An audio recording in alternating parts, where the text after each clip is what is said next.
Muy buenos días.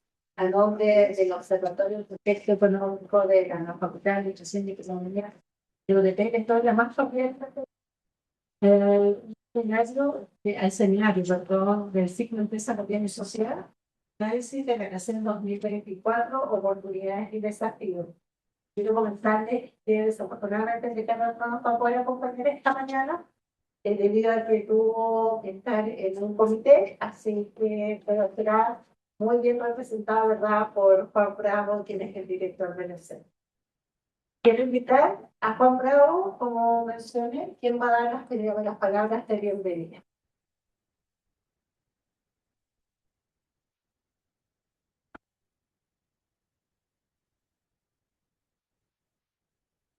Muy buenos días. Como director del Observatorio del Contexto Económico de la Universidad de Portales, quiero darles la más cordial bienvenida y agradecer a quienes nos acompañan hoy en un nuevo seminario del ciclo Empresa, Gobierno y Sociedad. La actividad de hoy se titula Análisis de la CACEN 2024, Oportunidades y Desafíos. En el seminario de hoy nos abocaremos a analizar los últimos resultados de la encuesta de caracterización socioeconómica nacional CACEN 2024. La CACEN es el instrumento oficial para la medición de la pobreza por ingresos y pobreza multidimensional en el país y nos permite tener una radiografía detallada acerca de la distribución del ingreso y la situación socioeconómica de los hogares del país. La versión 2024 de la CACEN es particularmente relevante porque además de permitirnos conocer cómo ha cambiado la situación respecto al año 2022, periodo en que la economía seguía ajustándose tras los efectos de la pandemia por COVID-19, nos permite también analizar las tendencias de mediano plazo y poder comparar nuestra situación respecto a los años previos a la crisis sanitaria. Sin embargo, conocer cómo evolucionaron las principales variables socioeconómicas, siempre es importante dar una mirada detallada a las cifras. Es importante poder conocer en qué segmentos tiende a concentrarse más la pobreza.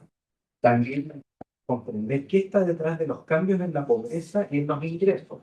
Por ejemplo, no da lo mismo si las cifras de pobreza cambian porque los hogares están mejorando su capacidad de generación de ingresos o si está ligada a un incremento del monto de los subsidios. Respecto a los subsidios, ¿están siendo correctamente focalizados? Todos estos aspectos pueden ser analizados a la luz de este instrumento y así poder encauzar los desafíos que tenemos y evaluar las oportunidades de mejora.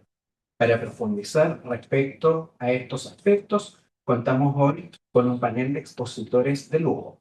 Quiero agradecer a la subsecretaria de Evaluación Social, Paula Poblete, quien nos expondrá algunos de los principales resultados de la CACEN 2024. También agradecer a nuestros panelistas, Andrés Hernando, director de la Escuela de Ingeniería Comercial de la UDT, a Ana Sofía León, académica de la Facultad de Administración y Economía de la UDT, y a José Puña, investigador de los CQDP. También contaremos con la participación de Valentina Pablaza, investigadora de los CQDP, quien moderará el panel de conversación con los panelistas. Facultad tenemos un rol relevante en la discusión de aquellos insumos clave para la realización de políticas públicas con base en la evidencia, y por ello esperamos que esta actividad contribuya a una mejor comprensión de la situación socioeconómica del país y a enriquecer el debate. En ese espíritu, damos inicio a este seminario del ciclo Empresa, Gobierno y Sociedad. Muchas gracias.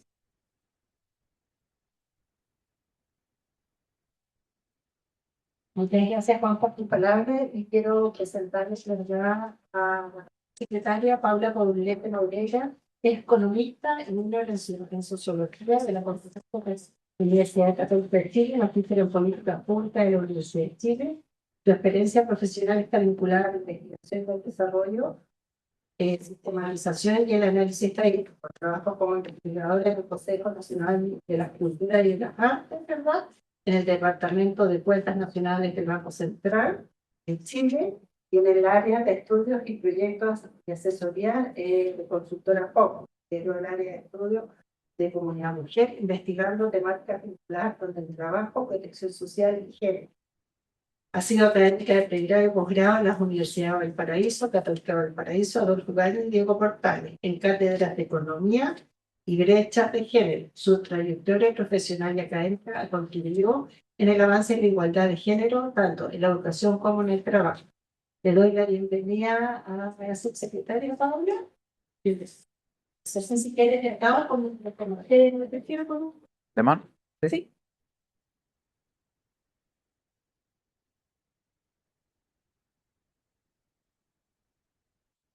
Recibir un trabajo. Sí, gracias. Bueno, muy buenos días. Gracias por la invitación, por tanta mujer en el fondo. Un punto cargado a lo masculino de la audiencia.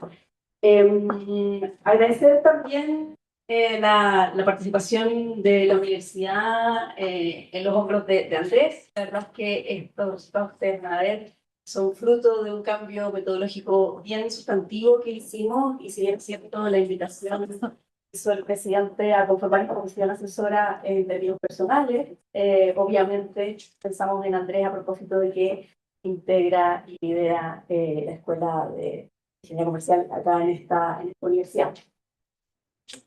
Traemos una presentación que no es la misma que hizo la ministra el otro día en la Cineteca, porque, bueno, esa presentación está en el sitio web nuestro, y está todos los materiales a los que ustedes pueden acceder libremente. Y traemos una presentación que está adaptada en función de lo que la discusión pública posterior, en el fondo, instaló, ¿no? Entonces vamos a hacer un zoom precisamente a algunas de esas discusiones. Vamos a pasar muy rápidamente por los antecedentes de la encuesta, luego vamos a revisar la distribución de ingresos, la pobreza por ingresos, pobreza multidimensional y pobreza severa. De nuevo, también solo mostrando un par de datos.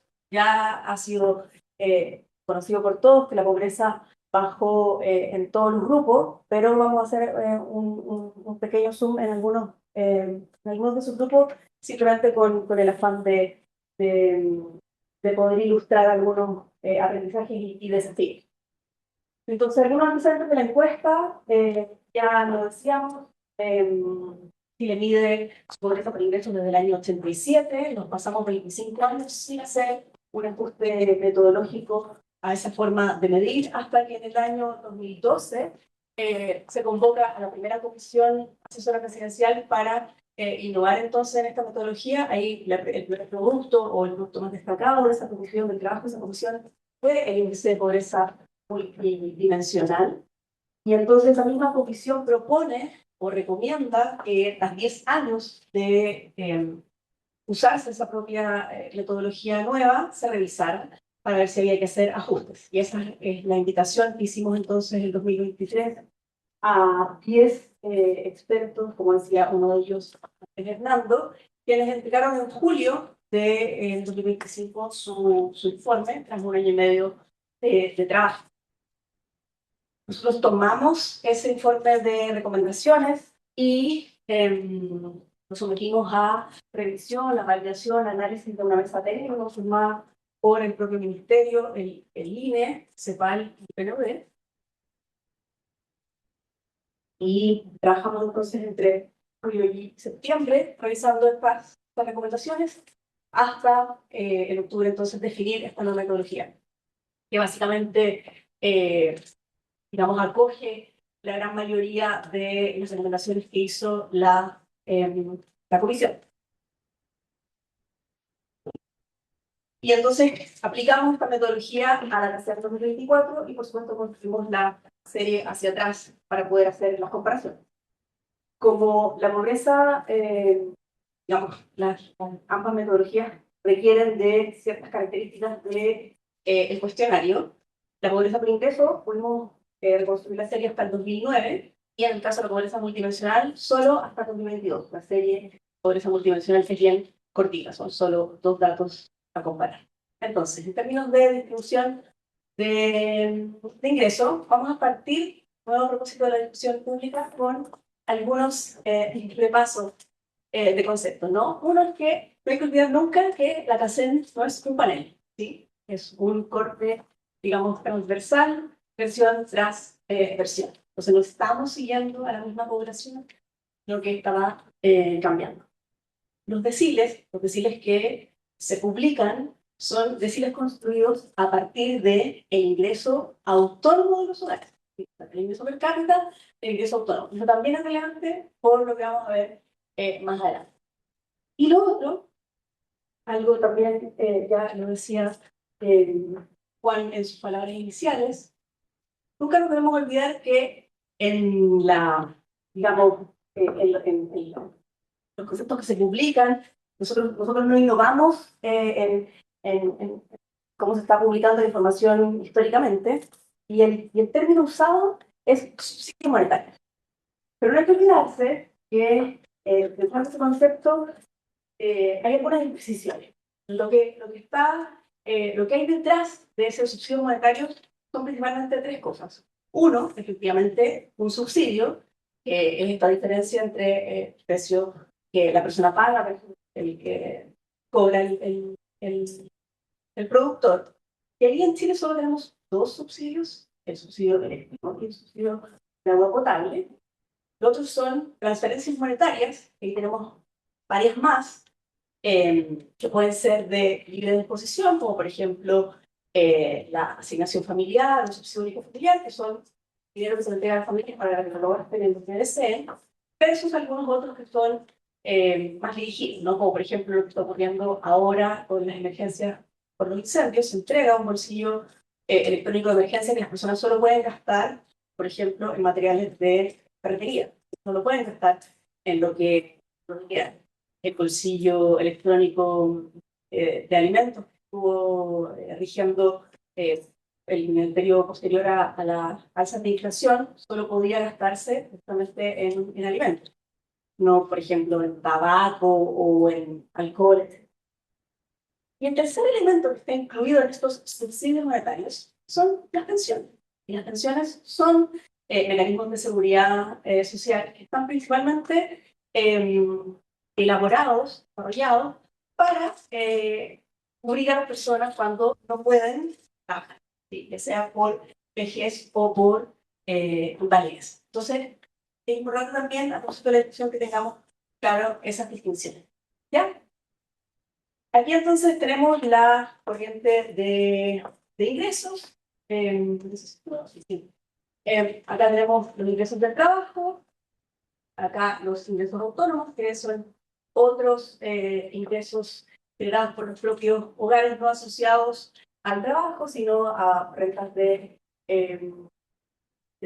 se suman los ingresos autónomos, incluyendo los ingresos del trabajo, más otros ingresos que tienen que ver con otras transferencias entre hogares o rentas de capital, etc. Luego está la corriente de subsidios monetarios, finalmente el ingreso monetario, que es la suma del ingreso autónomo más los subsidios monetarios. Y insisto, incluye todo tipo de aporte estatal. Y acá lo que vemos es un poco lo que anunciaba ya Juan en sus palabras iniciales, es que ya o sea, evidentemente, en 2004, los ingresos, toda la corriente de ingresos es mayor que la del 2022, pero a diferencia de lo que ocurrió en la canción 2022, que la canción 2022 era más alta que la canción 2020, eso era bastante fácil porque el 2020 la caída fue muy relevante. Esta vez sí, el 2024 es mayor que el 2017. Sí, por supuesto, todas estas cifras están en moneda comparable, por lo tanto, cuando decimos que el 2024 es digamos, la cifra más alta de la serie, principalmente nos interesa compararlo con el 2017 como una situación prepandémica, ¿ya? Entonces, en general, toda esta situación va a estar dada en esta comparación 2024-2017. Ahí está la figura habitual de distribución de ingresos de nuestro país, un país bastante desigual, con 7 deciles bajo el promedio nacional, con una distribución bastante plana, salvo en el decil 10, esos son los ingresos del trabajo. Y aquí es donde se ha concentrado entonces la discusión pública a propósito de que, bueno, en el decil 10 los ingresos no tienen un cambio significativo entre el 2007 y el 2024, entre el decil 4 y el 9 sí crecen los ingresos del trabajo para todos esos deciles entre el 2017 y el 2004.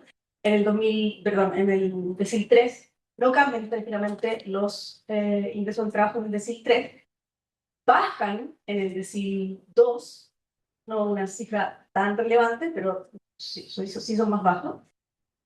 Y en el decil 1 es donde se ha concentrado la discusión a propósito de que la caída es bastante relevante. De 130.000 pesos, quedamos en 52.000 pesos. ¿Sí? Es ahí entonces donde se ha instalado la idea de que los subsidios estarían constituyendo el mercado laboral a propósito de la baja de los ingresos laborales de este decil. Pero vamos a hacer entonces un zoom en el decil 1 para tratar de explicar a qué se debe entonces esa baja en los ingresos laborales. ¿Qué es lo primero que vemos en este decil? Bueno, que es el decil más viejo y más envejecido además.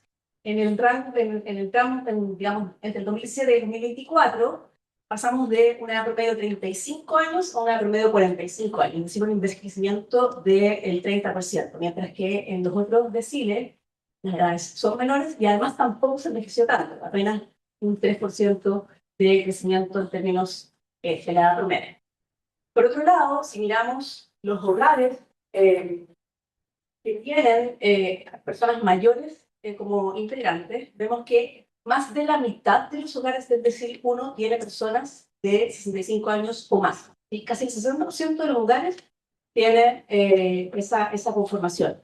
Y eso es bastante más que en el resto de los deciles. Es decir, en el resto de los deciles, en promedio, un 26% de los hogares tiene personas mayores como integrantes. Es muy notorio que ese decil está concentrado en personas mayores. De hecho, se duplicó la proporción de hogares que están constituidos exclusivamente por personas mayores. ¿Sí? Pasamos de un 16% a un 34% de hogares constituidos exclusivamente por personas mayores, siendo que en el resto de los deciles apenas un 9% en promedio está constituido exclusivamente por personas de más de 65 años. Si miramos la distribución de los ingresos de este decil, podemos ver lo que ya dijimos, que los ingresos laborales caen de 130 a 52.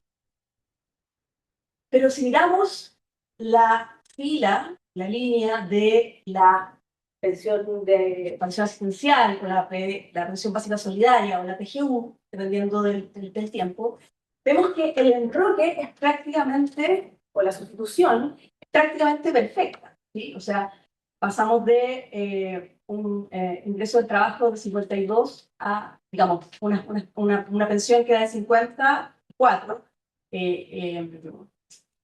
a una de 55 versus unos ingresos de trabajo de 130 y ahora unos ingresos laborales de 52. Entonces, vemos además también que los otros subsidios prácticamente no varían, el delta entre estas dos cifras de 1.200 pesos. No son los otros subsidios los que están teniendo una incidencia relevante.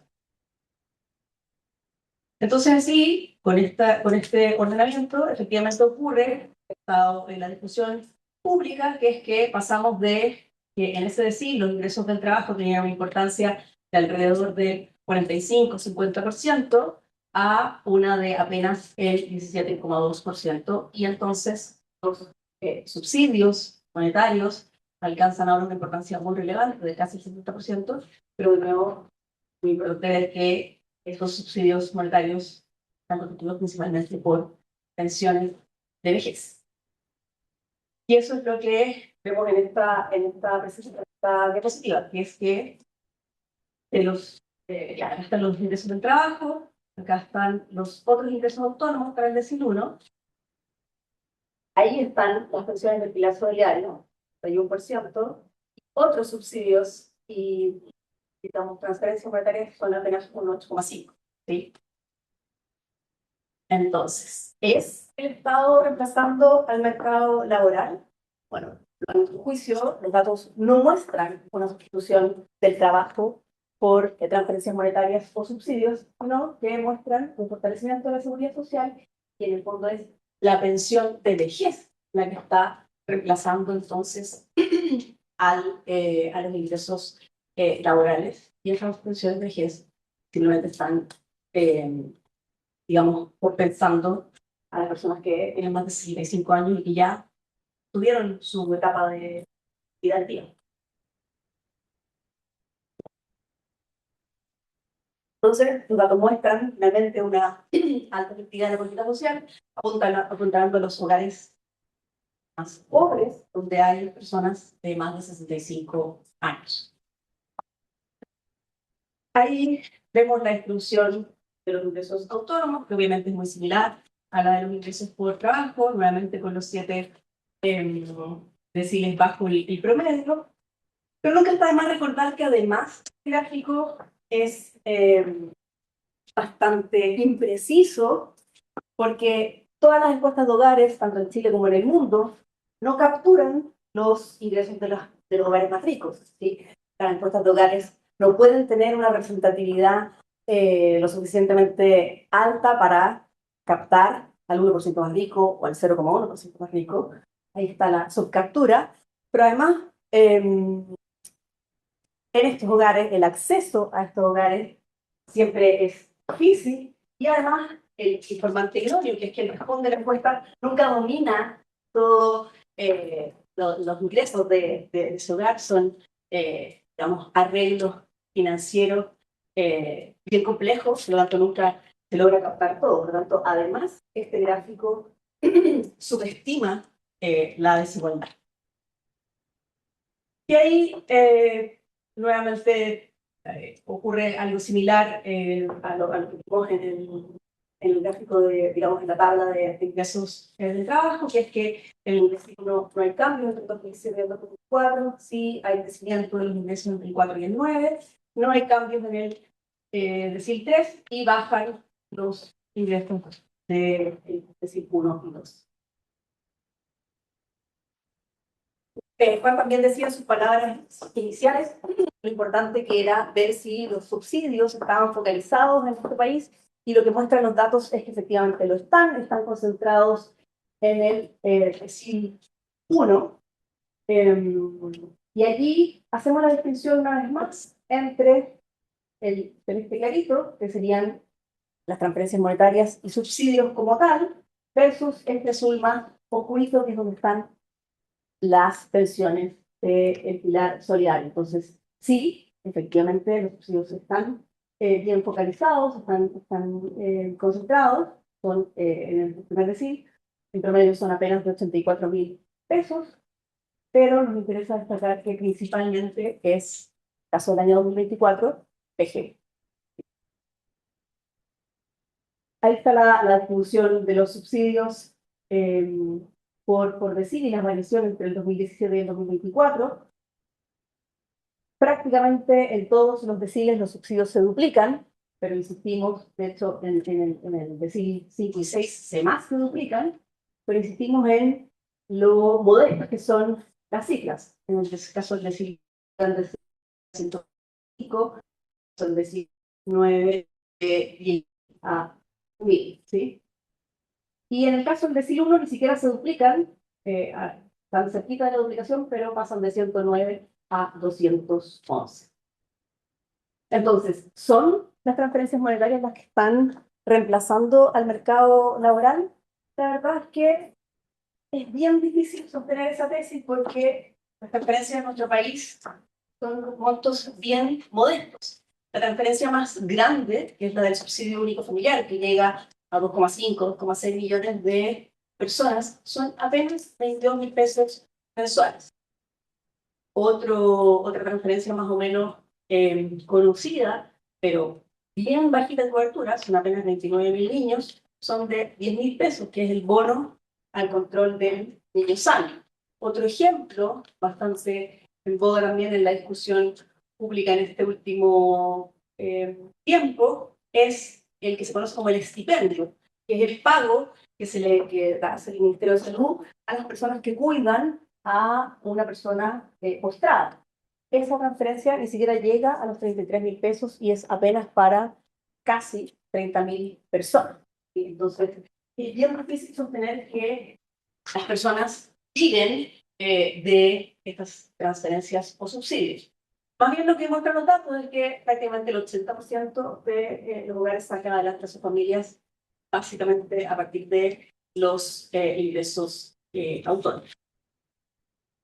Ahí está el ingreso monetario, que es el que suma entonces esos autónomos con los subsidios, y ahí vemos la réplica de la distribución, nuevamente con los 7 deciles bajo el promedio, pero ya obviamente con ingresos un poquito más interesantes que esos 2.000 pesos originales por ingresos de cargo.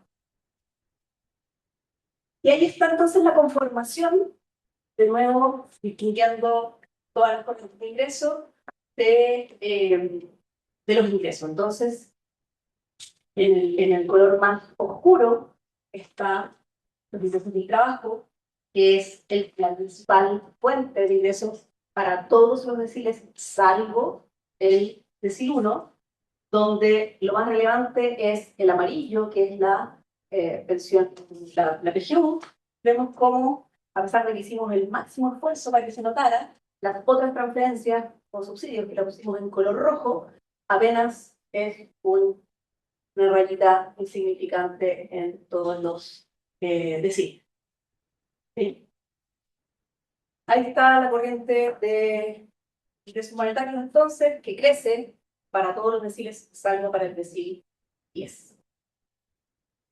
En materia de desigualdad, y esta es la única diapositiva que vamos a mostrar sobre desigualdad, pero están todas, por supuesto, publicadas, vemos que, evidentemente, dado que los ingresos del trabajo son muy bajos en el primer decil, el índice 10-10 crece bastante en esta versión, llegando a casi un 38, pero vemos que si comparamos el ingreso autónomo con el ingreso monetario, baja el índice de 10-10 bastante, baja el índice de 20-20. En el caso del índice de 40 no hay diferencias significativas, pero sí en términos de Gini hay una mejoría del 4,88 al 4,64, que sigue dando cuenta de un país muy desigual, pero efectivamente es mejor.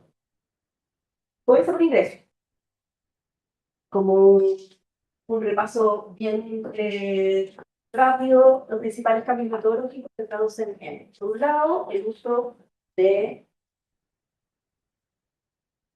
la última encuesta de respuestas familiares disponible, la del 2021-2022.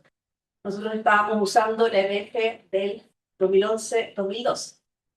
Otro Chile. Un Chile sin WhatsApp, un Chile sin Netflix, un Chile sin delivery, un Chile sin tantas personas vegetarianas, un Chile sin tantas mascotas. Era necesario actualizar ese patrón de consumo. Otro ajuste, también a propósito del TikTok que tenemos, pueden definir que el pivote para construir la pobreza iba a ser una canasta básica de alimentos saludables, ¿sí? Por supuesto, cuando empezamos a medir la pobreza, la preocupación del 87, más que la obesidad, que la preocupación hoy día, era la desnutrición. Por lo tanto, poner este nuevo énfasis como el mínimo que Chile considera para sus habitantes es simplemente ponerse a tono con los tiempos. Ahora estamos trabajando con 2 líneas de pobreza, una para arrendatarios y otra para no arrendatarios, y eso básicamente ocurre a propósito de que una de las definiciones de la comisión fue dejar de considerar el ingreso, digamos, el alquiler imputado como parte de los ingresos, y para poder hacer eso entonces había que hacer esta diferenciación. Ahí están las 3 líneas de pobreza construidas a partir de las 3 metodologías que existen, la del 87, la del 2013 y la del 2024. Todas muestran trayectorias bien similares. el único momento en el que Chile no ha ido bajando su tasa de pobreza fue el 2020, el año de la pandemia, pero en el resto de los años siempre hemos ido disminuyendo entonces nuestra pobreza. Pasamos del 20,5 en el 2022 al 17,3 en el 2024.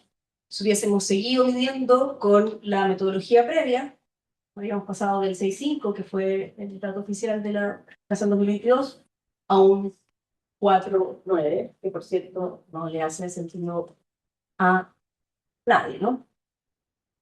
Ahí está la línea de pobreza extrema, que también reconstruimos con las tres metodologías, y la trayectoria también es decreciente, salvo en el año 2020. Trajimos las mismas comparaciones tanto para pobreza por ingreso, multidimensional y severa, que son los datos regionales y los datos de las personas nacidas en Chile versus nacidas fuera. ¿Sí? ¿Por qué? Porque ahí hay algunas cosas que yo creo que son interesantes de mirar para aprender. Una es, a nivel de recordatorios, y les marco aquí la región metropolitana para que no se olviden que en términos de pobreza por ingreso está bajo la línea de pobreza. Araucanía, una vez más, liderando la tasa de pobreza por ingreso. Tenemos 8 regiones sobre el promedio nacional, 5 en el promedio, 3 bajo el promedio. Pero lo interesante es cómo estábamos en el 2022 y cómo estamos ahora. La región de Tarapacá tiene una baja en la pobreza por ingreso bien relevante. Y lo mismo en el caso de Ñuble, ¿sí? Ñuble, la versión anterior de la CACEN, parte digamos, de los datos que llamaron la atención en esa oportunidad fue que estaba al mismo nivel que Araucanía en términos de pobreza, otra vez queda bastante más abajo. Y otras regiones que han mostrado tasas, digamos, caídas interesantes, está los lagos y también Magallanes. Todas las regiones disminuyen su pobreza, hay 3 que no tienen cambios prácticamente significativos entre el 2022 y el 2024, que es Maule, la otra es perdón, Los Ríos y la otra es Aysén. También traemos los datos por tramo etario. Traemos los datos por tramo etario porque también eso ha estado bastante en la discusión pública.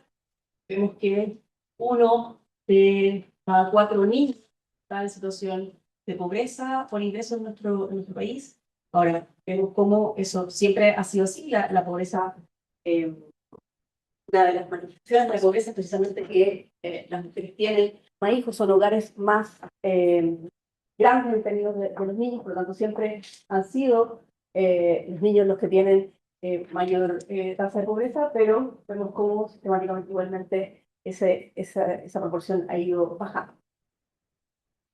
Y el otro dato que les teníamos entonces es de la diferencia entre quienes nacen fuera de nuestro país y quienes nacemos acá. Hasta el 2017 no había diferencias estadísticamente significativas entre una población y otra, era una población bien pequeñita, pero a partir del año 2020 sí hay una distancia bien relevante entre las tasas de pobreza de ambas poblaciones. Ahora bien, este dato no es estadísticamente distinto del spread, ¿sí? Es una población en la que no bajó la pobreza, pero tampoco aumentó. Pobreza multi. Ahí también hacer un breve paso por los cambios metodológicos relevantes. Una vez que se mantuvieron las 5 dimensiones que ya estaban en el IPN de 2015, pero cambiaron las ponderaciones, ¿sí? Ese cambio de ponderación igual es relevante porque la dimensión de las redes y la cohesión social, que es donde está, por ejemplo, el indicador de seguridad, ahora entonces pesa el doble de lo que pesaba antes y es uno de los indicadores más relevantes en el índice, ¿ya? En cada una de las dimensiones, antes teníamos 3 indicadores, ahora tenemos 4. solo 2 mantuvieron intactos, pero en todos los que mantuvimos, los hicimos más exigentes, y los nuevos son indicadores que, por cierto, también fijan los nuevos estándares de mínimos de Chile en cada una de las materias. Vamos a mirarlo un poquito más adelante. Lo que acabo de decir. Y lo otro es que, como cada una de las dimensiones vale 20%, entonces para que la pobreza sea multidimensional, tiene que tener carencias en más de una dimensión. Es decir, tiene que ser estrictamente superior al 20%. Como cada uno de los indicadores vale 5 puntos, estrictamente superior a 20, es en este caso 25, y ese entonces es el umbral de carencia que establecimos para decir que un lugar está o no en carencia, en pobreza multidimensional. Ese es el índice. Como digo, solo tenemos un indicador uno por cada dimensión, salvo en salud, que eliminamos uno y sumamos otro. En educación, el indicador nuevo es uno que supone que Chile dice no es carente solo el hogar en el cual los niños y niñas no pueden acceder a un colegio, sino que también es carente un hogar al cual sus hijos acceden a un colegio que tiene un CIMSE insuficiente en lenguaje y en matemáticas. ¿Sí? En la dimensión de salud, eliminamos el indicador que hablaba de la adscripción al sistema de salud con ASA o ISAPRE. No era un indicador que estuviese haciendo alguna diferencia, porque en nuestro país la mayoría de la gente está inscrita en alguno de los seguros, y lo cambiamos por uno de acceso de salud preventiva. Es decir, si los es carente al hogar que no está enviando al control del niño sano a sus hijos hasta los 9 años. Otro indicador nuevo en la dimensión de salud es uno que también está acorde con el desarrollo de los tiempos. Chile ahora dice, es carente un hogar en el cual hay alguien que tiene una dependencia funcional severa o moderada y no cuenta con apoyo externo para ese cuidado. Otro indicador nuevo es el indicador también vinculado al cuidado, que es que Chile dice, es carente un hogar en el cual hay alguien que por estar cuidando no puede estudiar o no puede insertarse en el mercado laboral. Y finalmente, a propósito de también las definiciones que nuestro país ha ido haciendo, un país que considera a la Internet como un servicio básico, entonces decimos, es carente aquel hogar que no tiene conectividad digital. Con eso entonces, como les decía, la serie en este caso es cortita.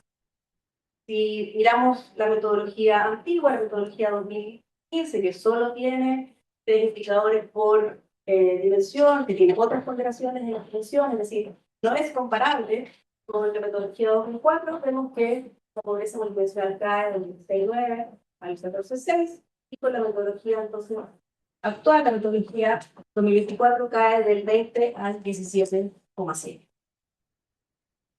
¿Se acuerdan que les decía que la metropolitana estaba bajo la línea, digamos, bajo el promedio de pobreza en materia de pobreza por ingreso? Bueno, en materia de pobreza multinacional, la metropolitana está por sobre el promedio, y ahí obviamente el indicador de seguridad tiene una importancia relevante. Por otro lado, la Araucanía, que ha liderado históricamente la pobreza en materia por ingreso, está bajo el promedio en materia de pobreza multidimensional. Ahí nuevamente un zoom a algunas regiones. Todas las regiones bajan, salvo algunas que no tienen diferencias estadísticamente significativas. Ahí Tarapacá, una vez más, tiene cifras bien interesantes en términos de la caída de pobreza multi, y lo mismo Maule. Maule y Araucanía, perdón. Araucanía baja 5 puntos en su pobreza multidimensional. En términos etarios, de nuevo vemos una mayor presencia de pobreza entre niños y niñas, pero ahí digamos, los tramos etarios mayores no muestran una caída real, sino que estos son bien parecido dependiendo del año. Pero estos sí son estadísticamente iguales, son más altos.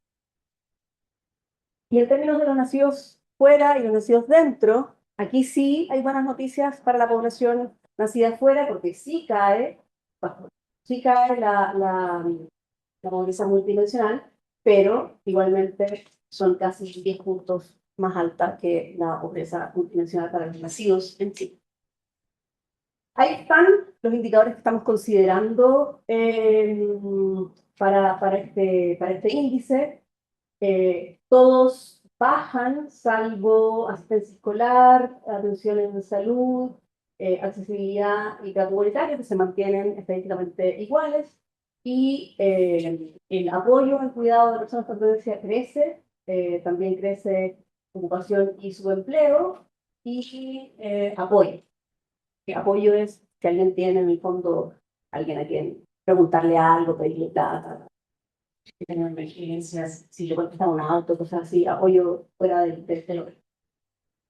Pero marcamos acá los que son más importantes, si bien es cierto, bajan entre el 2022 y el 2024, igualmente tiene una ponderación muy alta dentro de las carencias de nuestro país, que uno es la informalidad, que baja de 31 a 28,8, y la seguridad que baja de 30 a 28,2. Son los indicadores más relevantes del índice de pobreza multidimensional.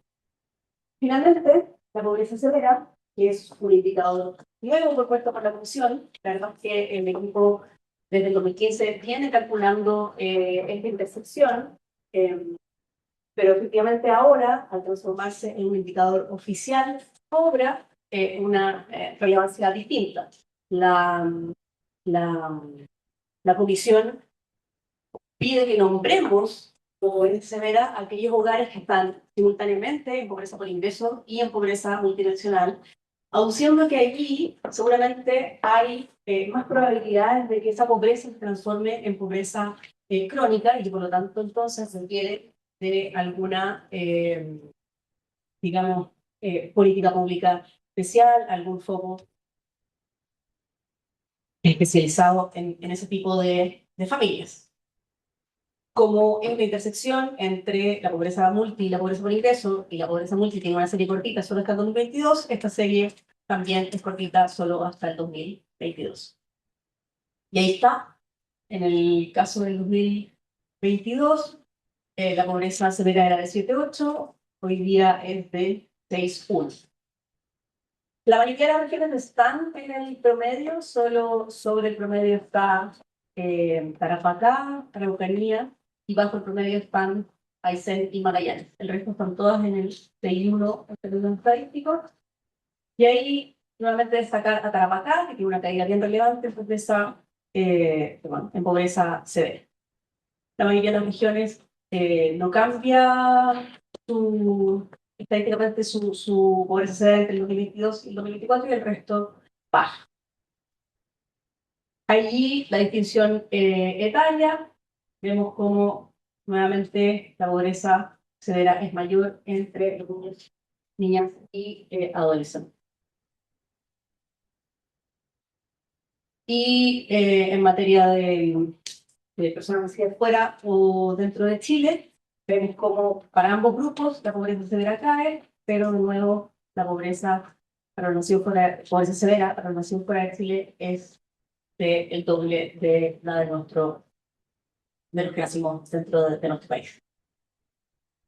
Reiterarles que está toda la información publicada entonces en el sitio web, ahí está la base de datos, están las presentaciones, hay Excel, hay notas técnicas, notas que hicimos, para dar cuenta de la situación desde si uno está allí también, bueno, los libros de código, etcétera. Ahí está todo como siempre desde el día que publicamos. Eso.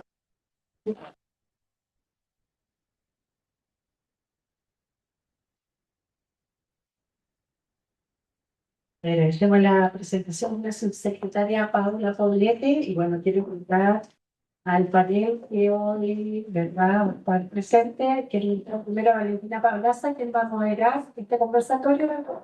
Y es investigadora del Observatorio del Contexto Económico de la UDP. También Andrés Hernando, que recibe computación y magíster en Economía Aplicada de la Universidad de Chile, doctor en Economía de la Universidad de Harvard, ha trabajado en el área de políticas sociales desde el Ministerio de Desarrollo Social, Centros de Pensamiento, y fue coordinador de políticas sociales y coordinador de modernización del Estado en el Ministerio de Hacienda. Se desempeñó como investigador y coordinador académico en el Centro de Pensamiento. Su interés en las políticas sociales en general, desigualdad y pobreza. Actualmente es el director de la Escuela de Ingeniería Comercial de la Universidad de Portal. Invito también a Ana Sofía León, ¿verdad?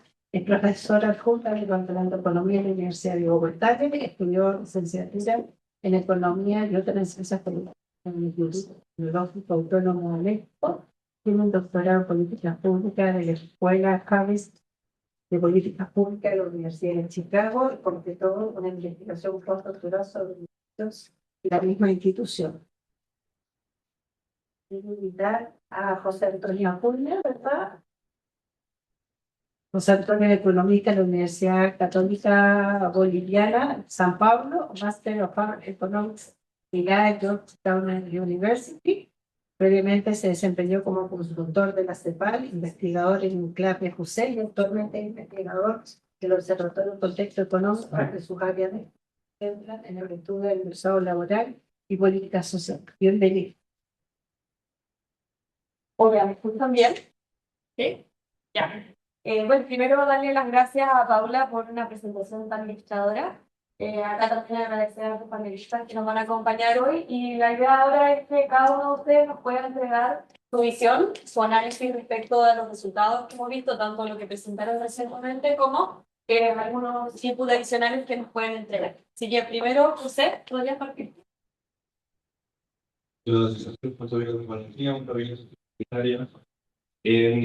Bueno, yo creo que nos han entregado una visión bien completa de los resultados de la CACEN.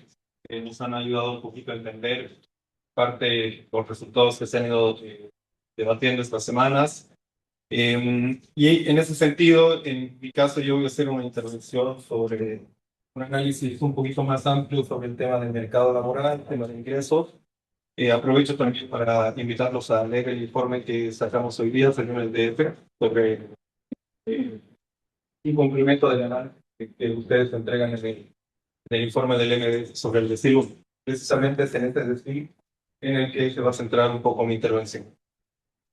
Como ya mencionaba la subsecretaria, en 2017 los ingresos laborales, ¿por qué es tan importante el tema de los ingresos laborales cuando nos presentan esto? Muchas veces puede sonar como una cifra más o una cifra que no, como redundante, pero en realidad es que los ingresos laborales son la principal fuente de ingresos de los hogares.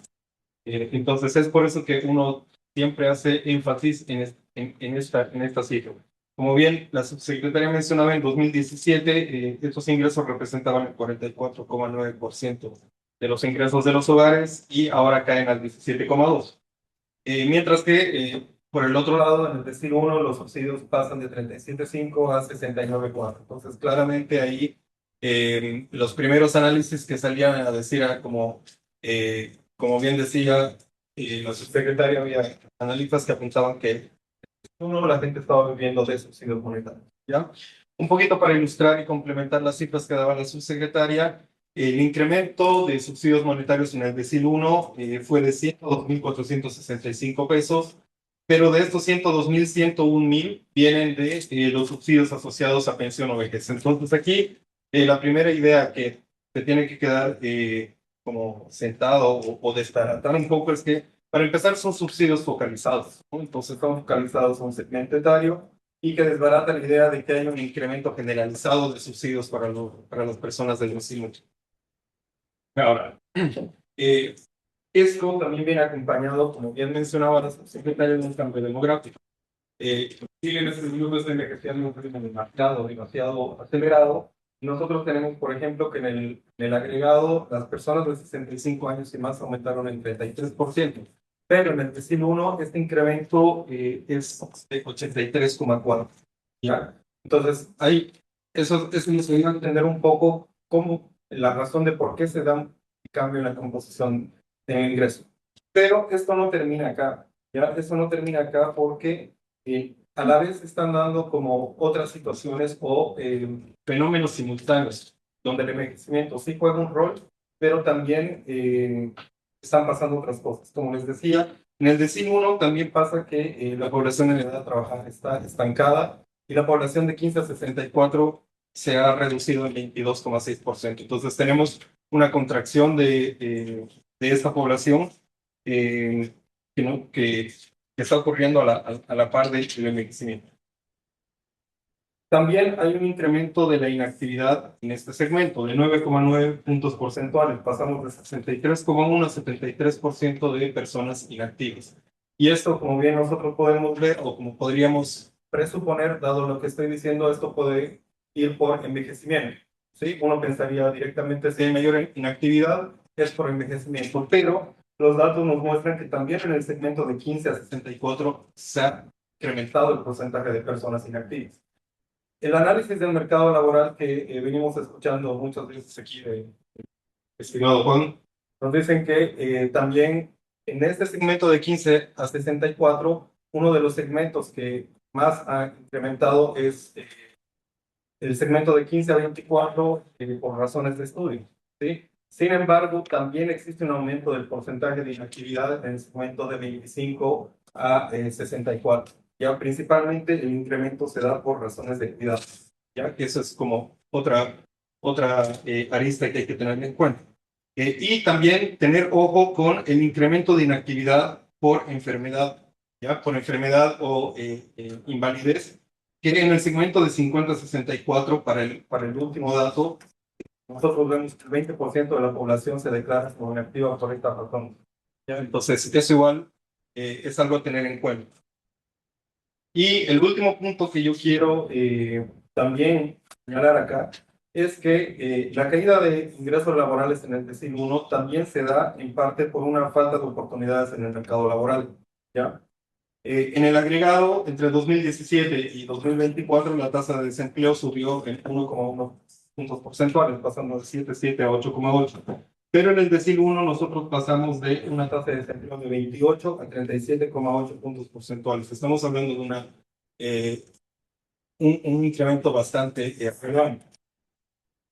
Y no solamente acá ocurre una crisis, perdón, no voy a hablar de crisis, pero sí de un deterioro, digamos, del mercado laboral, por falta de la posibilidad de acceder a un empleo, sino que también la calidad del empleo ha disminuido, o sea, ha empeorado, porque nosotros tenemos en el decil 1 la prevalencia del empleo asalariado formal en el sector privado ha caído en 10 puntos porcentuales y en contrapartida ha aumentado el empleo por cuenta propia. ¿Ya? Ahora, nuevamente, uno puede decir acá, esto se da de manera natural, dado que hay mayor envejecimiento o la población está envejeciendo más y los empleos por cuenta propia es en el tipo de empleo donde las personas de 50 años o más se insertan principalmente. Pero este incremento de porcentaje de personas que trabajan en empleos por cuenta propia y la destrucción de empleos en el asalariado privado formal se da a lo largo de todos los tramos etarios. ¿Ya? Eso. Muchas gracias. Bueno, muchas gracias, José. Perfecto en el tiempo. Ahora lo siguiente que le voy a avisar también a los 5 minutos. Y ahora continuamos con Ana Sofía. ¿O seguir con? Dale, ya. Te aviso a los 5 y 10 minutos.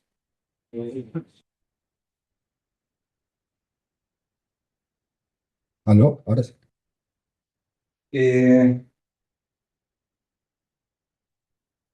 No pude estar dando micrófono, así que para cualquier persona. Ya me está dejando obsoleto. También, producto de la edad, ¿cierto? Estoy cada vez más cerca de tener pocas cosas interesantes que decir, así que voy a agradecer primero que nada la oportunidad de haber formado parte de esta comisión. Como bien dijo la subsecretaria, fue una invitación personal de parte del presidente, que yo agradecí en su momento, pero también quiero agradecer explícitamente aquí, como no lo he hecho antes, a la universidad, a las facultades, porque me dieron todo el tiempo, toda la disponibilidad para pasar hartas mañanas de miércoles allá trabajando intensamente. Y también para agradecer al Ministerio por todo el apoyo que nos dieron, que fue gigantesco, si no, no habríamos llegado a ninguna parte. Así que muchas gracias por eso. Dicho eso, quiero desafiar un poquito cierta percepción que la que uno tiende a caer cuando mira estos datos por primera vez. Y es que básicamente los deciles no son como el root.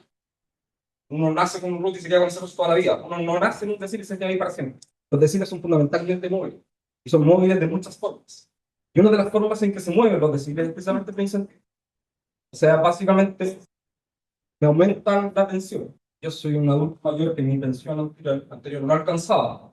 Yo estaba trabajando, si me aumenta la pensión puedo dejar de trabajar.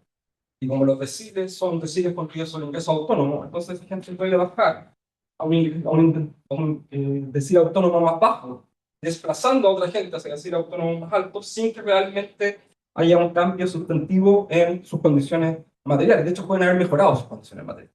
Entonces, ¿qué hice? El primer ejercicio que hice, me gusta mirar los datos para estar seguro de no estar diciendo cosas demasiado tontas, fue mirar la diferencia, ¿cierto?, entre los deciles autónomos y la situación de pobreza. Entonces, por ejemplo, el año 2017, por suerte, lo hice todo en 2017, que es la intuición correcta de que era el año que había que mirar. El año 2017, con la nueva medida adoptada después de las recomendaciones de la Comisión, estaban fuera de pobreza el 4,37% de las personas que formaban el primer decil de ingreso autónomo. Con la nueva medida, están fuera de la pobreza el 25,37%. O sea, básicamente la pobreza se movió hacia deciles más altos de ingreso autónomo. ¿Por qué? Porque la pobreza se mide sobre ingresos monetarios. Los ingresos monetarios que están cubiertos por el cambio en la PGU. Obviamente, mi siguiente sospecha fue que aquí el responsable fundamental de la PGU, y eso lo confirman todos los datos que miré, que es nada demasiado sofisticado. Por supuesto, mi siguiente duda es que esto tiene que tener un efecto importante en la composición cuando uno mira los deciles monetarios. Y de hecho, lo que uno ve es que si el 2017, por ejemplo, el 72,09% de las personas que estaban en el primer decil de ingreso autónomo se mantenían en el primer decil de ingreso monetario, hoy eso cayó al 53,15%. O sea, estamos moviendo gente significativamente hasta el cuarto decil de ingreso monetario desde el primer decil de ingreso autónomo. 7% de las personas que están en el primer decil de ingreso autónomo terminan en el cuarto decil de ingreso monetario una vez que uno considera los subsidios. Entonces, eso también te dice algo respecto a cómo cambió la composición del primer decil. O sea, básicamente hay un efecto dinámico ahí importante. No estoy diciendo para nada que esto sea bueno, solo estoy diciendo que hay que tener cuidado con las prescripciones que uno saca de estos datos. Otra confirmación, que la encontré, no quiero decir que sea demasiado inteligente lo que dice, pero encuentro que es interesante, es cuando uno mira el cambio en los deciles por edad. ¿Cierto? Una de las cosas que dijo la subsecretaria es que el primer decil de ingreso autónomo se envejeció. Bueno, la forma en que se envejeció es sencillamente porque la gente se movió desde deciles más altos a ese decil. El año 2017, la edad, tengo mi propio número, disculpe. El decil del año 2024, la edad promedio en el primer decil de ingreso monetario, o sea, de ingreso autónomo es 44,9 años, tal como dijo el secretario. Cuando uno mira el primer decil de ingreso monetario es 31,3 años. O sea, básicamente, la enorme mayoría de la gente de más edad no está en el primer decil de ingreso monetario a pesar de estar en el primer decil de ingreso autónomo. Y eso es consistente con el hecho de que la gente sencillamente dio oportunidades. Y hay varias formas en que yo puedo hacer este cambio. Y uno de los cambios que puedo hacer es que sencillamente si antes necesitaba trabajar, ahora dejo de trabajar porque la pensión me lo permite. ¿Ya? Y ahí iremos un poquito más allá, digamos, en el largo horizonte de las políticas públicas. Puede ser deseable o puede ser no deseable que los adultos mayores dejen de trabajar. Eso es un asunto con el que me voy a meter. Pero sí es cierto que el hecho de tener un trabajo cuando uno todavía no llego ahí, pero cuando uno tiene más experiencia en la vida, es algo que te mantiene activo. Entonces ahora las políticas de envejecimiento activo tienen que venir a complementar el hecho que hay mucha gente que ya empezó a ser más, como decirlo, más sedentaria, se empezó a quedar más en la casa, de moverse para salir a trabajar, etc. Y eso es algo de lo que vamos a tener que hacernos cargo, porque las políticas de envejecimiento en Chile van a ser cada vez más importantes, eso no cabe mucha duda. ¿Me quedan 5 minutos? No sé si tengo cosas para decir en 5 minutos, pero bueno. Bueno. ¿Cuál? Después de eso, respecto a, claro, en esa misma línea, entonces, lo que dijo José es algo que tenemos que pasar a, de alguna forma, no sé, tomarse con un grano de sal, por alguna forma, hay que mirarlo con más cuidado. ¿A qué me refiero con eso? Por ejemplo, no me sorprende que los ingresos laborales en el Sur hayan caído, solamente por la explicación que estoy diciendo. No me sorprende, ¿cierto?, que haya caído la población en edad de trabajar en ese siglo, que es un efecto de composición, fundamentalmente, que ha aumentado la inactividad. Sí me sorprende que las personas inactivas en el tramo de 15 a 64 años hayan aumentado, las personas que permanecieron en eso, pero puede ser sencillamente porque básicamente ellos forman parte de un hogar que ahora se necesita menos mi ingreso. Puede ser parte de eso. Y sí, eso te podría explicar, por ejemplo, por qué aumentan la gente que no participa por razones de cuidado. Porque antes mi ingreso se necesitaba, ahora que ya no es necesario, tengo un mejor uso alternativo de mi tiempo cuidando a esa persona que habíamos postergado. Familia, como hogar. Así que eso también tiene para mí un montón de sentido. Menos interesante, o sea, más preocupante, la caída de ingresos por falta de oportunidades, que básicamente el desempleo. El hecho de que sí haya un desempleo más alto en ese decir, sí nos dice que hay un problema en el mercado laboral. El desempleo es, recordemos, sé que estoy diciendo a esta gente que lo sabe, pero discúlpenme, la pedantería es básicamente gente que está activamente buscando empleo. Entonces, esta gente que de verdad quisiera trabajar no puede hacerlo. Y finalmente, respecto a los cambios metodológicos, quiero agradecer públicamente, porque no lo hice en su momento, que el Ministerio de Desarrollo Social fue particularmente deferente con las sugerencias que hizo la comisión. Aceptó casi todas, algunas con modificaciones que eran naturales porque era necesario poder implementar esto, por supuesto. Quiero señalar una sola cosa respecto a lo que dijo la subsecretaria, la precisión. Muchos de los indicadores que se mantuvieron sí cambiaron internamente. Así que tienen que tener cuidado cuando los miren, digamos, no es llegar y comparar de un año al siguiente. Por ejemplo, hicimos más estricto la participación escolar, ¿cierto?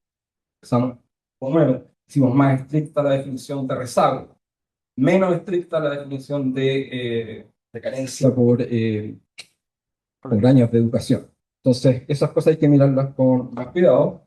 Y dentro de eso, bueno, me falta hacer el análisis con la de meterme a ver cuáles son los indicadores con mayores incidencias, pero sí creo que es bien importante el efecto de el efecto de los cuidados, el hecho de las personas que se tienen que abstener de trabajar o de estudiar por cuidado.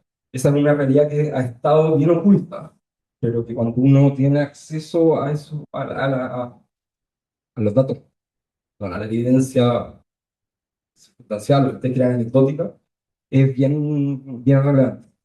Yo tengo, y esto es súper personal, pero quiero que lo entendamos porque esa gente que trabaja acá no lo entiende. Yo tengo que firmar todas las autorizaciones de suspensión de carrera, y no son pocas las que firmo todos los semestres de alumnas que dejan de estudiar porque tienen que ir a cuidar de familia. Así que es algo del cual tenemos que estar bien pendientes porque es súper relevante, mucho más de lo que pensaba. Y dicho eso, me callo porque ya se me acabaron todas las cosas no tan tontas que quería decir. Muchas gracias. Gracias, Andrés. También hay notas luces sobre la importancia de los incentivos, pero también entender que por tanto bien en detalle, pensando que, tal como dijo José, pero también tuvo, hay varias razones, no solamente un tema etario, sino que tenemos que ver razones de cuidado, qué está pasando en el cuidado laboral, así que es muy importante. Te agradece los análisis. Y por último, ahora para terminar, antes de usted sobre la palabra, porque creo que más o menos así.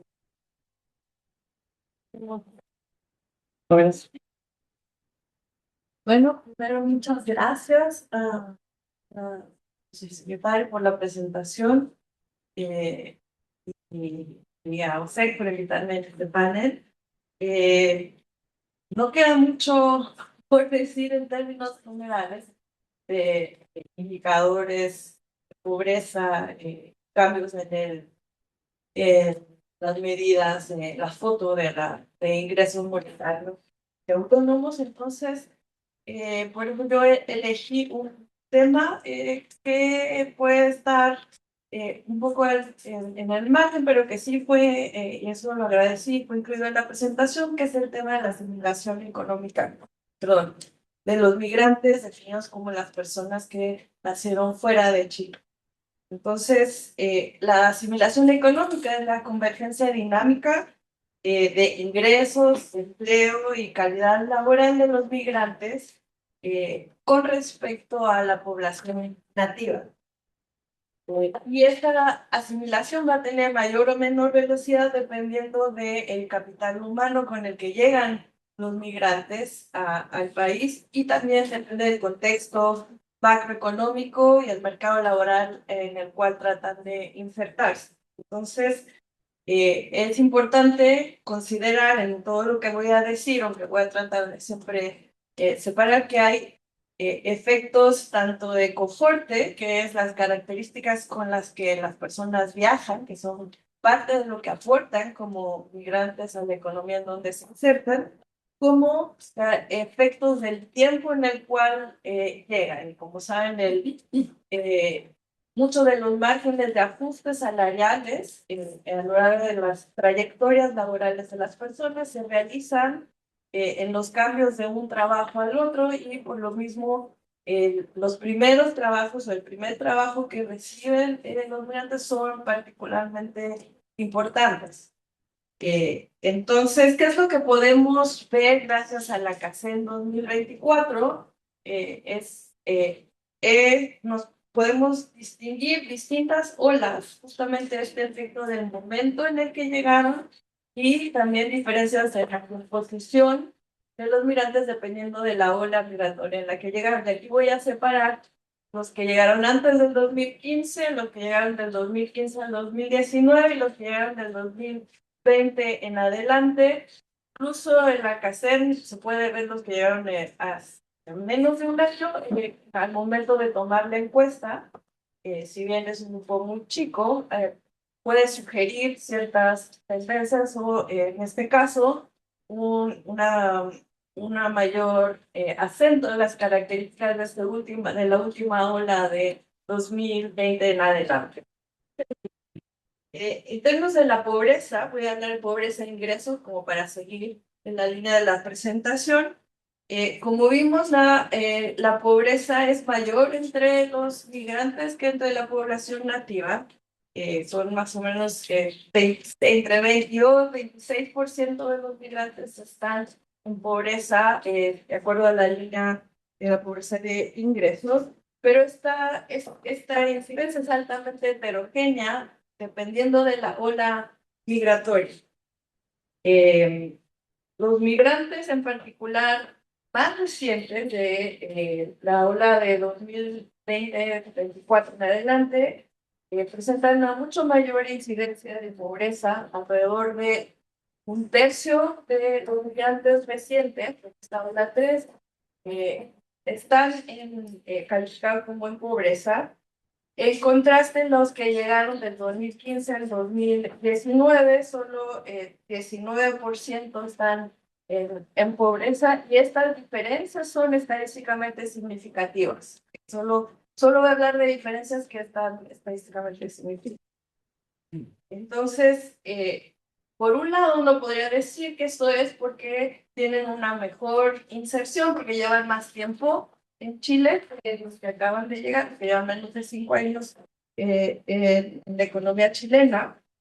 Pero voy a refutar un poco esto con los datos que voy a presentar después. En términos de ingreso, vemos que los migrantes tienen un menor ingreso per cápita que la población local en promedio. Y algo aquí relevante, que va un poco en contra de algunos discursos políticos, para los migrantes no hay diferencia significativa entre ingreso autónomo e ingreso monetario.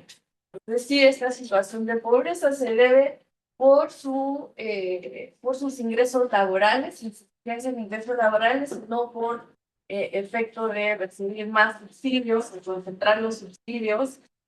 O sea, no están, digamos, extrayendo los beneficios sociales que parte de los discursos a nivel mundial.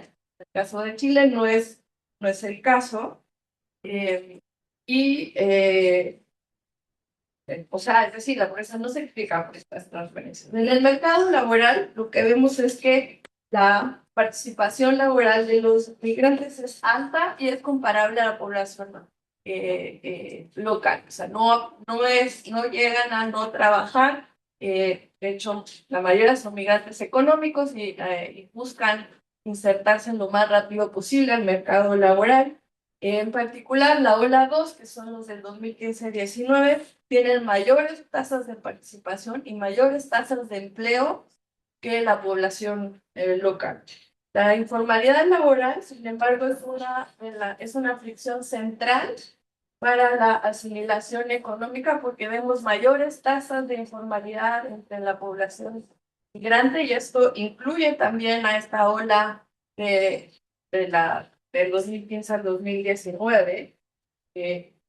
Por lo tanto, esto debe de ser un poco de atención si estamos pensando eh, en una visión de trayectoria a lo largo del ciclo de la vida, porque la informalidad reduce la capacidad de poder tener retornos a la experiencia laboral y poder pues, crecer, digamos, desde el ámbito laboral una vez que se entra al mercado informal.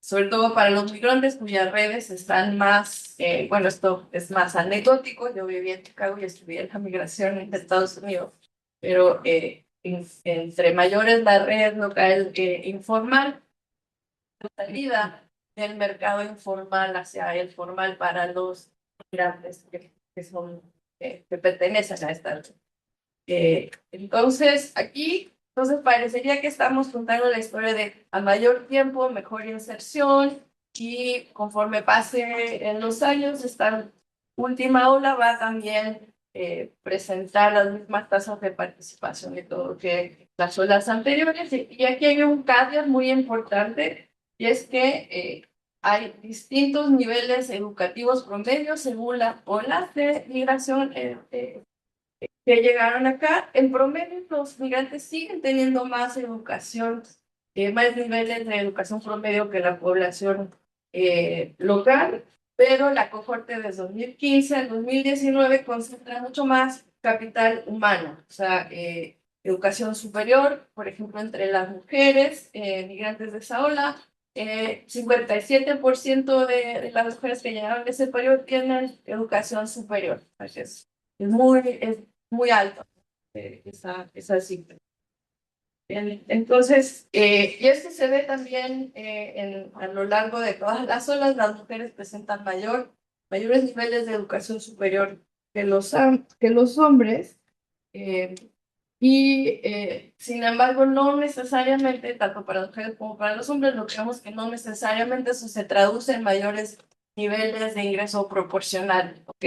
Entonces pareciera que hay ciertas fricciones para poder tener un retorno a esa educación entre la población que trata de insertarse en la economía chilena. O sea, que hay un desajuste ocupacional importante y que hay que tomar en cuenta, sobre todo como a futuro. Para reforzar un poco esta idea de brechas de género y ya para ir cerrando, vemos que estas brechas son sistemáticamente mayores entre migrantes que entre población local. Las mujeres que llegaron más recientemente se enfrentan a al doble reto de tener menos tiempo en Chile y además tener estas brechas de género generales que enfrentar y por lo tanto posiblemente, como también tienen menor nivel educativo, su asimilación económica va a ser más difícil que las cohortes previas.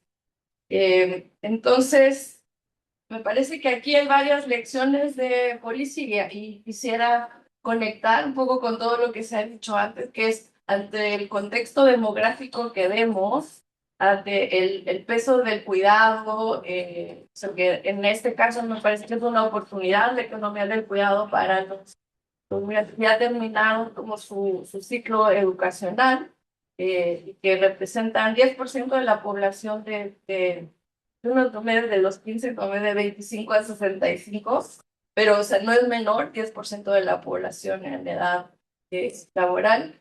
Entonces, como que ahí puede haber una oportunidad realmente para poder tener una mejor distribución de ingresos en el sentido de que si conforme van pasando los años, el envejecimiento de los primeros deciles va creciendo en términos de ingreso autónomo y la importancia de las transferencias monetarias va aumentando. Necesitamos que esas transferencias autónomas vengan de la población activa, ¿no? Y aquí pues no me metí en tasa de natalidad porque en 10 minutos no alcanzaba, pero de nuevo hay un rol importante desde la perspectiva de la población migrante. Entonces, creo que hay oportunidades en el policy que se pueden aprovechar, como reconocimiento de credenciales, tal vez una como conexión más para hacer una inserción al mercado informal en ciertos sectores que tienen más necesidad de trabajo y con esto contribuir a la disminución de desigualdad de ingresos generales del país. Muchas gracias. Bueno, muchísimas gracias. Yo finalmente voy a regresar las palabras finales de Ana Sofía. Creo que tanto los asistentes que presentó José como André y por supuesto Ana Sofía. Acá se abren harto espacio para investigación y lo comparto especialmente en el ambiente que estamos de universidad. Acá tenemos hartos profesores que finalmente nos toca guiar de repente trabajo de tesis o cosas así. Y creo que está una súper buena oportunidad para profundizar todos estos desafíos pendientes que se nos vienen no solamente en vista de la Canción 2024, sino que a futuro. Así que muchísimas gracias por la participación, tanto de su secretaria como de la universidad, y también, por supuesto, del Observatorio Económico. Y bueno, más de empezar las palabras finales. Y más que nada quiero invitarlos si alguien quiere hacer alguna pregunta, ¿verdad? Tenemos el espacio para hacer alguna pregunta o alguna observación. Y bastante.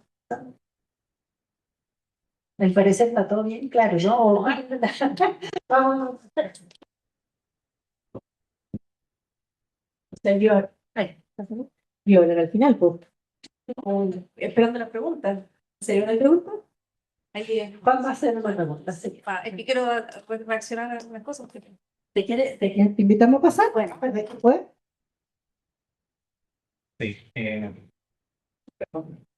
bueno, más que pregunta, en realidad, quería hacer algún comentario, felicitar realmente, agradecer la exposición de la subsecretaria y de los panelistas.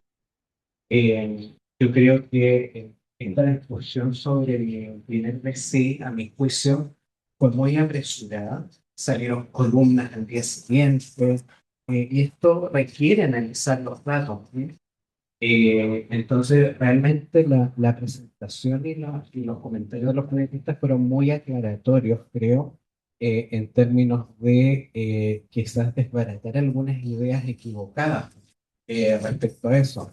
Andrés lo decía muy claramente, todos estos análisis parecía como que pensar en que los hogares del decil 1 de 2017 son los mismos de 2024, lo que obviamente no es así porque esto va cambiando justamente en un escenario de envejecimiento de la población, ¿cierto? Más hogares con personas mayores van trasladándose hacia el decil 1. Ahí el informe que salió hoy día de José Puñal en el diario financiero, creo que contribuye mucho a esto, complementa el informe que ya había publicado el Ministerio de Desarrollo Social, pero creo que una de las principales ideas que se desbarata es que hay un aumento generalizado de subsidios, cuando en realidad lo que ocurre es que son subsidios ligados específicamente al pilar no contributivo. Y eso es bien importante aclararlo, porque si no quedan ideas equivocadas en la palestra. Así que eso nomás yo quería comentar y agradecer lo aclaratorio que fue hoy día, tanto la presentación de la subsecretaria como los panelistas. Bueno, invito a alguna para pregunta. Subsecretario, ¿usted quería decir algo? Bien.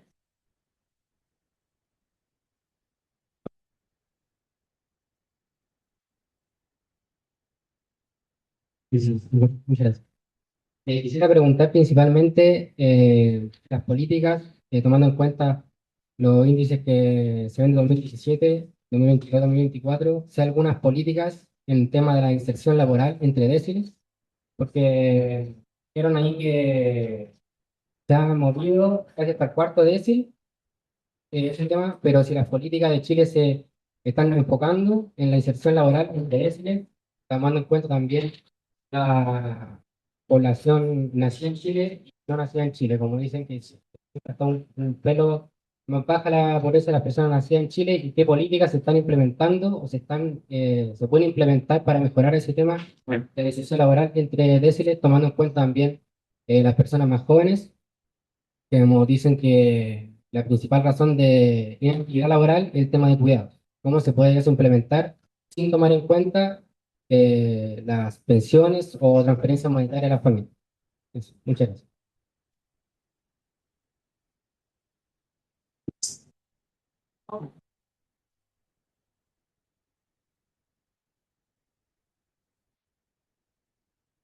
Ya. Eh, a ver, obviamente cuando uno mira, eso está concentrada, ¿cierto? Sobre todo en los niños. Sigue siendo la primera vez que escuché hablar de la casa que la pobreza en Chile está concentrada en mujeres y niños. Tiene que ver con la posibilidad que tienen esas madres que tienen que cuidar niños de acceso a mecanismos de cuidado que le permitan al mismo tiempo compatibilizar su vida con la vida laboral. Yo creo que estas cosas, hay muchos indicadores de esto que por alguna razón nadie se toma muy en serio. Por ejemplo, cuando uno consulta el Ministerio de Economía, ¿cierto? Cada cierto tiempo tiene estas encuestas de microemprendedores, y uno de los principales grupos de microemprendedores son mujeres. Cuando uno les pregunta por qué, es fundamentalmente por la flexibilidad horaria que son. Entonces, al mismo tiempo, esta oposición permanente que parecemos tener a flexibilizar nuestro mercado de trabajo para jornadas laborales e distintas definiciones geográficas, jornadas laborales más cortas, participación por ventas, o sea, por eso, digamos, es un tema. Después, es una vergüenza que yo estuve en el acercamiento al Estado, fue en Piñera 1, o sea, hace ya 15 años atrás. Es una vergüenza que no nos hayamos podido poner nunca de acuerdo en una forma de implementar una sala cuna universal de verdad, ¿no? Sacándola de esta filosofía y de esta política pública de país pobre que tenemos, ¿cierto? Que es muy propia de los países pobres, de obligar a los empleadores a proveer servicios sociales en lugar de proveerlos como sociedad, digamos. Ya estamos hace rato pasado el umbral de los países pobres que hacen eso, deberíamos tener una solución. Y después de eso viene el tema de los cuidados, obviamente. Cada vez que una alumna de esta universidad tiene que quedarse en su casa cuidando a un pariente, estamos hablando de la situación de legalización y de transmisión intergeneracional de la pobreza. Entonces, es un tema de los cuales tenemos que ser guardados, hacernos cargo. Lo otro, bueno, lo que decía Ana Sofía, los inmigrantes tienden a tener, la gente migra, una de las principales razones por las que migran, y los migrantes son más jóvenes, tienen mejores estados de salud, tienen mejor educación porque son los que tienen mejores opciones. Yo con Adolfo hicimos este análisis hace algunos años ya para el libro del CEP, ¿cierto? Todos esos dos files están ahí, digamos, podríamos correr de nuevo, pero estoy seguro que van a arrojar más o menos el mismo perfil. Entonces no me sorprende que tengan mayor participación laboral, a eso viene. El punto es en qué términos lo resumimos. Tomando un poquito lo último que decía Ana Sofía, yo creo que contar con un sistema eh, de alguna forma, validar tu título en Chile es difícil, porque todos lo saben, pero uno sí podría tener un sistema de certificación intermedio, y eso ayudaría un montón a, que a eliminar, levantar esas fricciones. Por supuesto, a los que somos profesionales no nos costaría nada, porque nos costaría más competencia, porque pero somos todos pro competencia hasta que nos aparece competencia, ¿no? Pero bueno, hay que ir con eso, así que eso. Gracias. Complementando un poco lo que decía Andrés, y es bien importante ponerlo en la palestra y en la discusión. Ese contexto de envejecimiento lo que está poniendo un desafío a mediano plazo es cómo vamos a reemplazar a esta gente que está dejando de estar activa en el mercado laboral. Y en otros países, como que una de las experiencias te dicen que son dos canales con los que se puede recuperar, digamos, a esa gente que está envejeciendo y se está retirando. Una que es la inclusión de migrantes, por un lado, pero también incorporando a gente que está hoy en día inactiva. En este caso, tenemos un grupo grande de mujeres, ¿no? Entonces, creo que hacer este punto que yo lo menciono también es importante para pensar en esta cuestión de cómo podemos hacer para hacer una, como decía Andrés, una inclusión de esta población que, digamos, a mediano plazo se la va a necesitar, pero que no se incorporen, como bien decía Ana Sofía, como en el tipo de empleo informal, que estén como por fuera, que están cumplimiento de la norma. Eso quería acotar a la Sofía. ¿Alguien más quiere? Y no, parece claro. Eh, al menos desde el gobierno, obviamente la etapa que nos tocó a nosotros asumir con pandemia, en el fondo fue difícil, con inflación 14%, tasa de interés alta, la actividad contraída, había que en el fondo ver cómo poder dar oportunidades de empleo y de mayor crecimiento económico con todas esas, en el fondo, restricciones. Hay un proyecto de ley en el Congreso que está, ya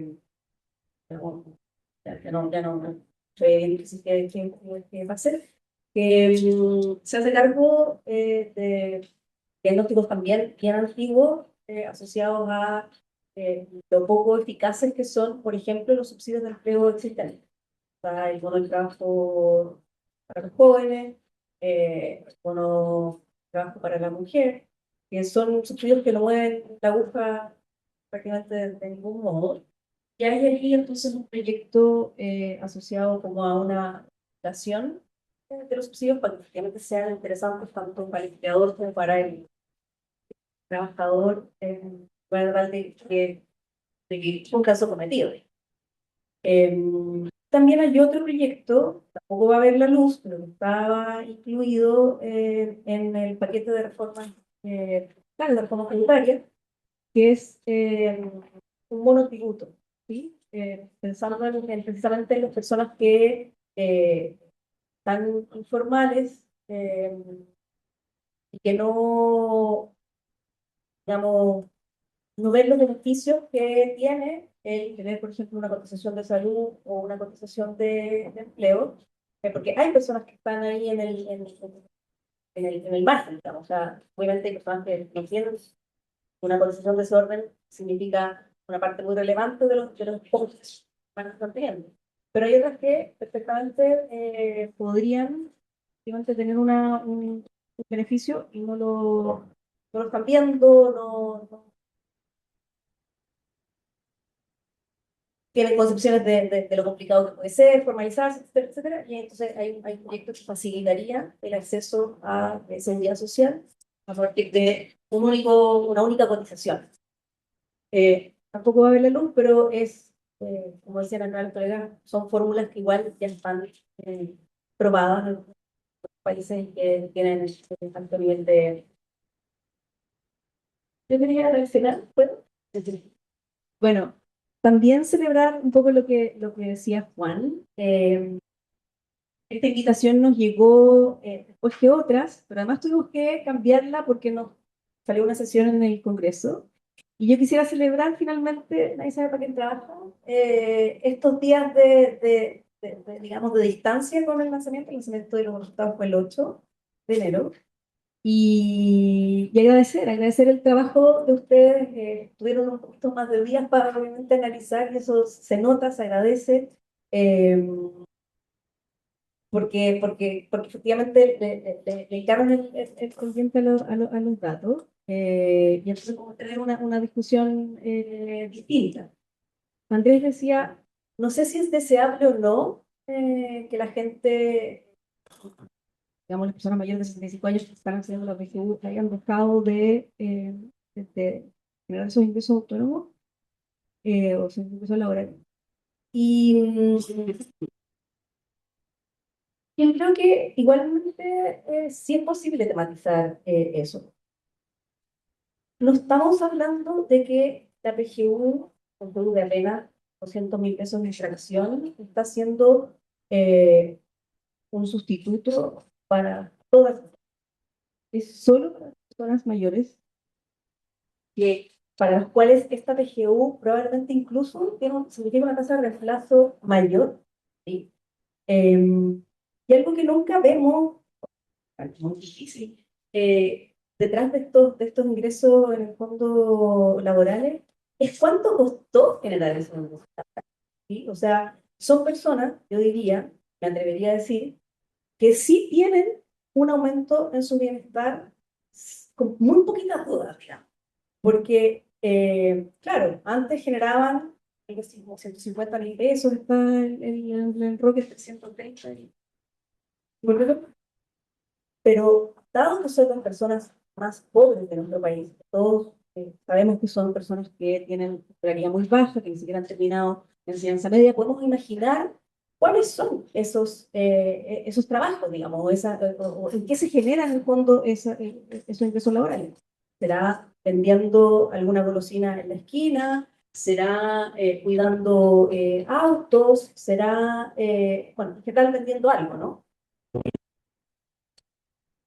Y eso implica salir a comprar las cosas que voy a vender, salir, estar todo el día en la calle, etcétera, para juntar con suerte el valor de la región. Entonces, yo diría que sí es deseable que esas personas ahora no tengan que hacer ese esfuerzo, porque además son personas de 5, 70, 75 años, que ahora pueden ahorrarse ese esfuerzo, como bien decía también Andrés, usar ese tiempo en algo alternativo que generalmente es cuidar, porque eso también es lo otro que los datos no resuelve todo. Los datos que publicamos de este modo no hablan de todo, pero en general estas personas, claro, no están trabajando de manera remunerada, pero sí en general están haciendo trabajo no remunerado que está generalmente asociado a el cuidado de los nietos o el cuidado de alguna otra persona con alguna dependencia. Y lo otro tematizar era esta cosa de el mayor desempleo que hay ahora en este decir. Que de nuevo, que claro que aquí todos tenemos plena conciencia de que no es un panel, son personas distintas, que ahora cambió de composición. Pero lo que uno podría también pensar es que efectivamente en esta entrada de una persona mayor, salida de alguien que tenía ingresos laborales un poco más altos, finalmente este decil 1, lo voy a decir así para que se entienda bien, digo como con los peores de las personas activas que componían ese decil originalmente, no el panel, pero en el fondo uno ordena los ingresos autónomos per cápita a las personas, en el fondo, digamos, en el peor,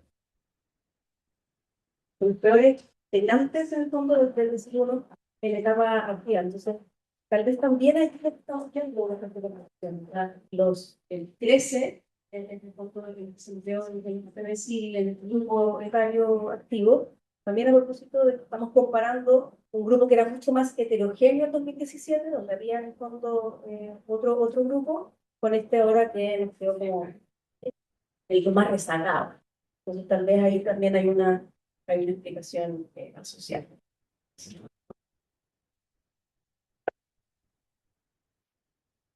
Bueno, antes de dar por finalizado, que el Juan, ¿verdad?, se le entrega de un presente a la subsecretaria.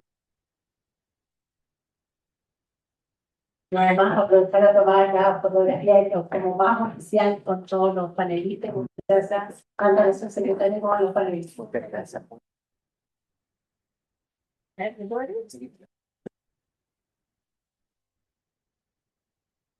No, la fotografía. El proyecto en Chile, la historia de Chile. Pido por favor la fotografía por adelante la mesa. Por adelante la mesa, es como la mesa, ¿no? Bien. En mi caso, vamos harto de Sí, ya, espérate, que hay algo más. No, es muy regalo. Ah, es una. Y la bolsa. Y la bolsa. Ya, la bolsa.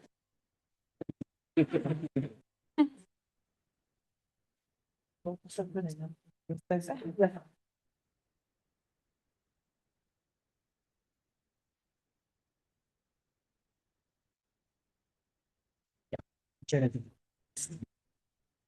Nuevamente, muchas gracias.